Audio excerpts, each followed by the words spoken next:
welcome to Drinks with Leaders. I'm Erin. Obviously, Scott is not here today. He is in one of my favorite cities. He's in Nashville for work this week. So he will be back next week, but we have an amazing show. So still comment, stay. He'll be here next week. I think he's probably going to be commenting. He's going to try to watch it too. Well, okay, where are we, you guys? Can you guys believe that it is almost Q4? I am in marketing, so I am going into the busiest time of the year as we go into all the holidays squeezed into 6 weeks. So let us know over in the comments. Are you ready for Q4? Can you believe that we're this amount through 2025? Like I feel like I blinked and it's just almost over. Also, let us know if you're watching live or if you're watching the replay. Are you watching on Facebook, YouTube, or LinkedIn? We would love to know in the comments. So today we have some pretty exciting guests, but real quick, I want to talk about Bestway International and Evardy Construction. Bestway International every month is doing the coolest thing. If you didn't go last week, you missed it, but they have it every single month. So in 4 weeks from yesterday, they will have their cargo cafe. If you are doing any shipping in your business, if you have any question about tariffs, they are answering real-time questions. They're bringing on guests. They're bringing on some big decision makers and explaining to you what's going on. The laws are changing every single day, and they are staying on top of that. Evardy Construction is doing some insane stuff in the city. They're doing a ton of huge build-outs right now. And honestly, I've just got to be a little bit biased here. Both Chris and Brian at Evardy Construction do so much good in this city that right now, Brian Hardy is on a board with Scott and I, the Casey Can board, and we're getting ready to have our annual auction. It's like a fun party gala, so we call it an auction, in a couple weeks. And just how much they give back to the city is just insane. So make sure you check out Bestway International and Evardy Construction. We are so lucky that they have been our sponsors for the past 2 years. How lucky are we? All right, here is Paul. Paul says he's watching with Scott on the golf course. Oops, I mean wherever he told you he'd be. Listen, Paul, I know exactly where Scott is. I've been on one today, but I will tell you, Paul, you should tell Scott, you should send him a message, and we should do a golf day at Holbrook and, wave to Taylor Swift while we go by her house. That's my favorite thing to do. Jessica's actually with Legal Growth Partners, which is one of my businesses. She says this year's gone by so fast, crazy. We are so lucky to have her on the team. She just started a couple of weeks, but I'm sure you guys have met Jessica. I actually met Jessica through Scott, and she's just an amazing addition to our team. Okay, with that said, I want you guys, the comments are going to be open, so make sure that you are asking your questions. We have 2 incredible guests today. Usually this is where I make fun of the music, and then Scott says how much he loves the music. So if you want to tell me in the comments you hate the music or you love the music, let me know. My 2026 goal is to replace this music. It's been 5 years. I need to do it. It's the worst. All right, here we go. All right, I'm just going to bring both our guests in and we'll jump right in. And no clock today, guys. It'll be over someone's face. So help me keep everyone on time. All right, our first guest is Chad and Ian. Hi, guys. Welcome to Drinks with Leaders. So excited to have y'all.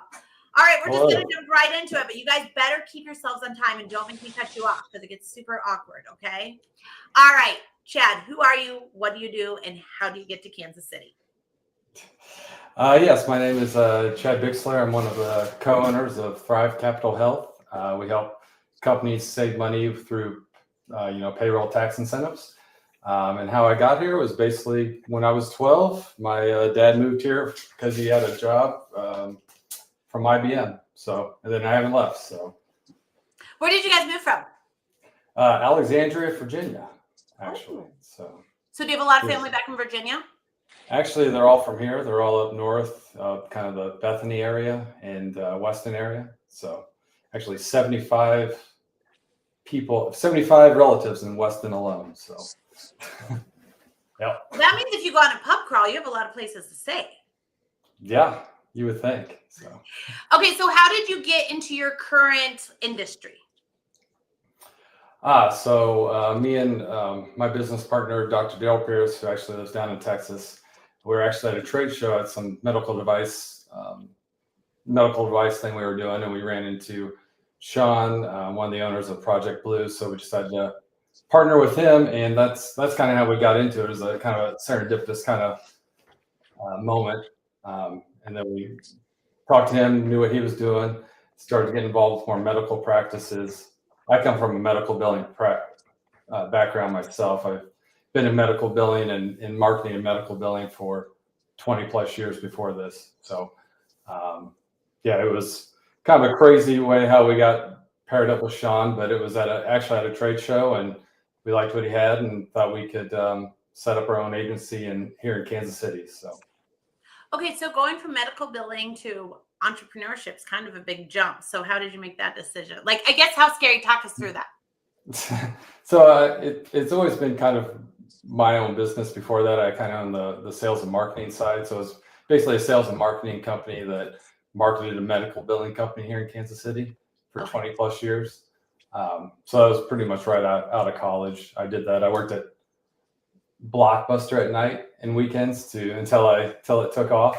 But yeah, it was pretty much entrepreneurial business owner from the beginning. So yesterday I was on TikTok. I have to spend a lot of time on media because of my company, but I like to TikTok anyways. And then one of the ads they were sending was like vintage Blockbuster neon signs. They're like, this place vintage Blockbuster, and I was like, oh well, that makes me feel old. So that's fun that you worked at Blockbuster. How long did you work? Did you work at Blockbuster towards the end when they should have really bought Netflix? No, but I did have Netflix at the time. I thought, man, I should really invest in this, and I didn't. So. We all have one of those stories. Awesome. Well, thank you for joining us today. Ian, who are you? What do you do? And how do you get to Kansas City? Oh, all right. That's a nuanced questions for sure. The who are you question is always a puzzling question for me. 20 years ago, I would have said I was a football player, and that's much more of a what you do kind of an answer. Now I'm a dad and husband first and foremost, and really had a lot of success in college playing at K-State and thought I was going to be in the NFL. And, that didn't work out, and it ultimately led me to where I am today. It's how I met my business partner, Chris, who was on last week. So I'm a financial advisor at Curtis Capital. I was in sports performance and fitness for about 9 years. And I was training a bunch of financial guys and kind of always wondering, like, why are you guys making so much money? You're not that smart. That was kind of always my running joke with those guys. Chris, excluded from that. And I shadowed Chris's old firm, TRPG, and kind of got to experience a day in the life. And coming from Western Kansas, I've worked construction in my brother's construction company, and I've worked cattle, and I'm like, oh, this is not that hard of a job. And, kind of got brought to that because I wanted to be able to look myself in the mirror and believe in what I was doing and helping people. I think you have to believe in your product or whatever you're offering people. And so what brought me here was the attempt to try to get back into the league. And the day before I was going to have a tryout again, the lockout happened in 2010. Or no, sorry, 2011. And so that window closed, and I was also brought here because my now wife was going into her senior year at KU. So being in proximity to Lawrence certainly didn't hurt anything. Okay, so a couple questions. One, when you decided to go into finance, I just thought about this because of what you said, your joke with them, right? Did you ever watch, I feel like if I was going to go into finance, one of the things I would watch for a while is The Pursuit of Happiness. Mm-hmm. Are you a big fan? It's a great movie. Oh, I love that movie. I think it's one of his best performances, top to bottom. It's definitely nothing like Wolf of Wall Street, especially being a financial advisor or just working with, individuals and families, and how little of that is accurate. You don't run into so much of that here, but there's some misnomers in rural communities that think like you're working on stuff, the stock exchange, and it's, far and away from that, especially when you're doing financial plans. But You know, I had considered it in college, but the reason I graduated in the degree I did is I thought I was going to leave early. So they just wanted the college credits to count. And so I didn't end up graduating in anything I was interested in. And then, kind of just fell into the gym because I was already there working. I'm working out. I might as well try to make some money. A lot of people say they like to hire former athletes because they perform at a higher level. What do you think? Do you think that's true? And what do you think like that former athletes bring to the business side of world? I would say that's mostly true, but I think that high level athlete can also fall into high school too, right? If you take it very serious, you're sacrificing, your own personal time to try to have more success than someone else. So it's more of a discipline and a desire, and performance based work might be more relevant. Maybe not over to everything. I don't have enough corporate experience to say that that's true everywhere else. Not necessarily the best organization, but if someone is giving them a schedule and telling them what to do, for the most part, athletes are hammers. Everything they see is nails. So they will just go, okay, this is my job. This is my next job. And, if you're critiquing them, typically that you just say, hey, you didn't do that right, but you did this. So just do this better. And they're like, okay, because you definitely hear a lot worse things from coaches. This is an athlete than pretty much anybody will ever say to you at any other kind of work or HR affiliated job that you have. Cool. Okay, final question. If you played football at K-State and your wife went to KU, what are you raising your kids to be fans of? Oh, well, they like K-State football games because I still do the pregame show for K-State. So we get to go down on the sidelines. And they're probably a little KU basketball. I will not stop them from wearing KU gear. My wife did go there, but I will not wear a KU shirt until one of my kids is probably got to play for KU Not for even me if to the wear. money goes there? Mm-mm. Okay. All right, that's pretty hardcore. Yeah. Okay. I want KU to do well because I need the Big 12 to do well. Right. But I don't want them to do well against us. Right. Yeah. I get it. I'm kind of the same with K-State. So Yeah. Just opposite. Yeah. All right, Chad. What was the most pivotal point in your career? The most pivotal point in my career. Should have thought about this before I got on here. The most pivotal point would probably be just I would say sticking with the businesses. There's always that point there.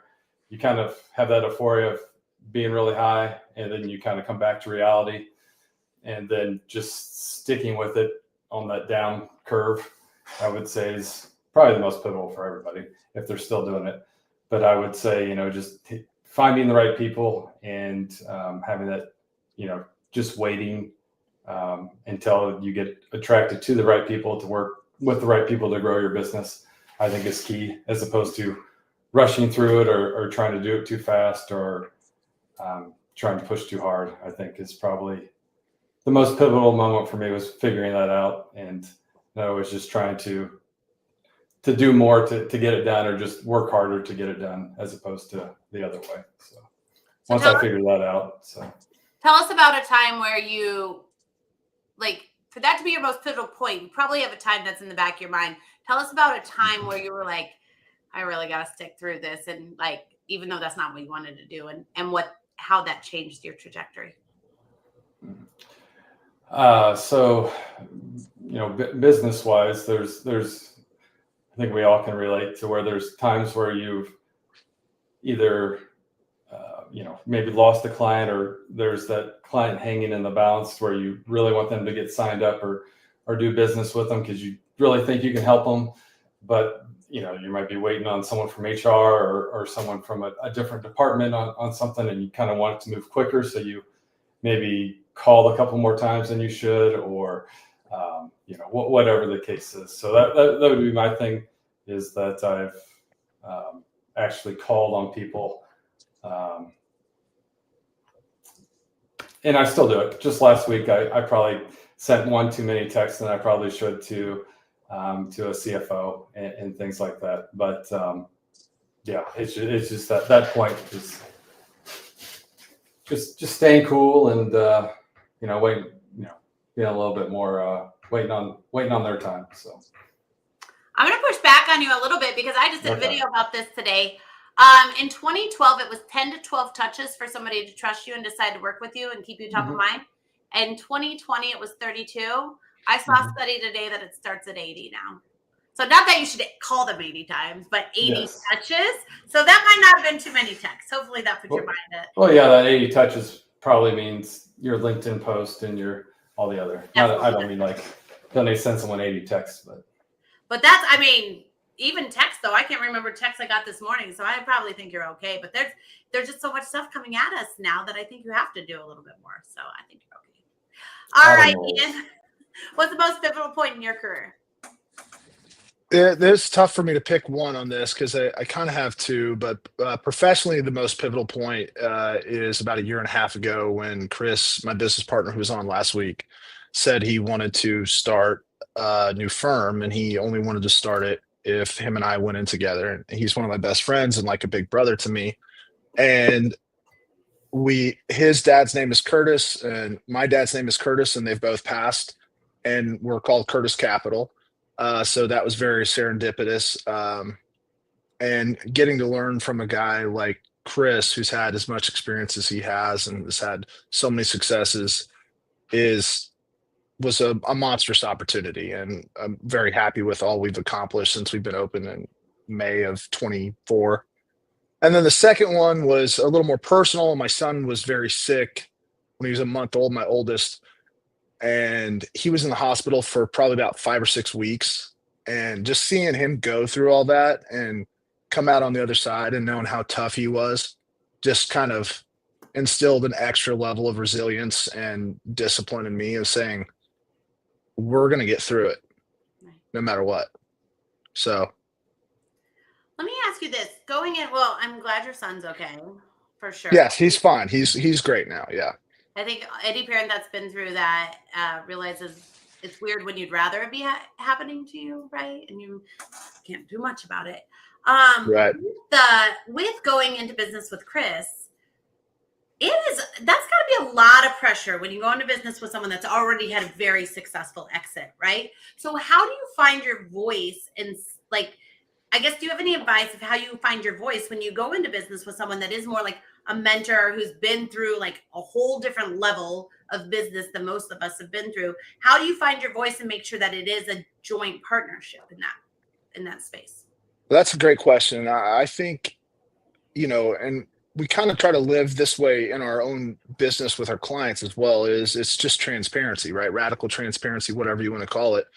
I listen to his coaching points. I will not afraid to stick up for myself if I think something is overkill, or ask a question, is this the right way to do it? Because progress isn't always progress, right? Sometimes it's just new to be new, but doing something the same way or saying this is the way we've always done it is also a very dangerous statement too. So just being, open in communication is the key. And I think because of my past and the roles that I have, and I've worked for myself for so long, both in fitness and, I ran my own book prior to this, I feel comfortable in my own skin to say, okay, sounds good. Or, I don't know, I have some reservations. I don't think ever asking a question when it's posed the right way is wrong. You can still be told no, so. Right. I'm a big fan of asking questions. All right, Chad. I said this right before I brought you guys on. We're almost to Q4 here, which is just insanity to me. And so how are you doing on your 2025 goals? And how can the Kansas City community help you with those goals? we're doing pretty well on our goals. We're hitting our targets. How the Kansas City community could help me, just set up a 15-minute call with me and let's see if you qualify for what we offer. Would basically be it, and then kind of go from there. So just kind of, does that answer your question? Well, a little bit. Let's get a little more to that. So Okay. Who would qualify to work with you? What does that person look like? So it's pretty much any employer with 15 or more full-time W-2 employees. Then we can usually get them some tax incentive, payroll tax incentive savings usually about $500 per W-2 employee. So kind of run the payroll and see what kind of savings we can get them, and hopefully add some extra employee benefits on top of that as well too. So are you like national, or do they have to be within Kansas and Missouri state lines? I know you said someone on your team lives somewhere else, so wasn't sure. Yeah, pretty much national. Okay. Yeah, we're signing up a 1,600 employee company here down in Texas on Friday. So just kind of everywhere. But I kind of like to focus here in Kansas City and meet people face to face and meet them for coffee and those sort of things. It's always nice to do that every once in a while, as opposed to always being on Zoom. So. And then how would they sign up with you? What's the best way to reach out to you?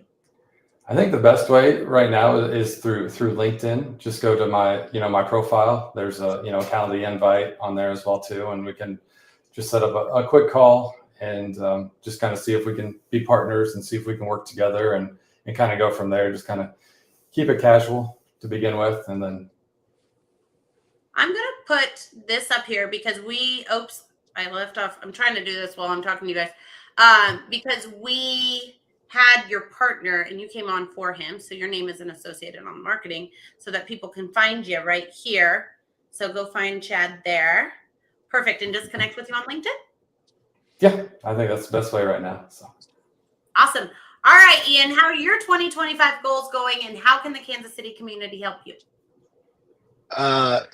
They're going very well. We're, in our industry, from the time you can get a verbal yes from somebody, from the time that they bring money on board, can be a week or it can be 6 months, depending on how antsy they are. So yeah, we are very close. If not, we'll pass our goals. Verbal, like I said, from being on board, and it's gone very well the last 18 months for us. And I had to think pretty long and hard about an answer for this, because of course growth matters to us, but we're very intentional with our clientele. And some of that being Chris's success as well, is we don't have to take everybody that comes on board. It's not just a, do you qualify? Do we want to work with you? Are we like-minded? And are you a friend? Do you matter to our clients that we already have? Those things of course matter. We don't want to grow so big that we are like too little butter over too much toast. We really if we make good money, we make good money by serving somebody well for a long run. Anything that we do that's a short rip, we're probably not acting in the best interest of our clients. So I think the word organic does get a little overused, but a natural growth with good people. Everybody wants to make more money. That's kind of an obvious, but yeah, we want to build good, long lasting relationships with people, because I want to do this for another 20, 25 years. Right. Is it best to connect with you on LinkedIn as well? Yeah, LinkedIn or curtisca.com has all of our information, including our emails. If somebody wants to reach out, all our contact info. But I believe my email and LinkedIn worked well as also. Well, your name's on the marketing, but I'm going to do this so you don't feel left out. So there okay. You go. All right. Perfect. Awesome. All right. So make sure you connect with Chad and Ian both on LinkedIn, and then check out all their stuff. Thank you guys so much for coming on. I want to thank Bestway International and Evardy Construction for being the best sponsors ever. And Scott, I hope you're having a great time in Nashville. And he will be here with me next week. We will be here, same time, same place. We'll see you later. Thanks, guys. Thank you.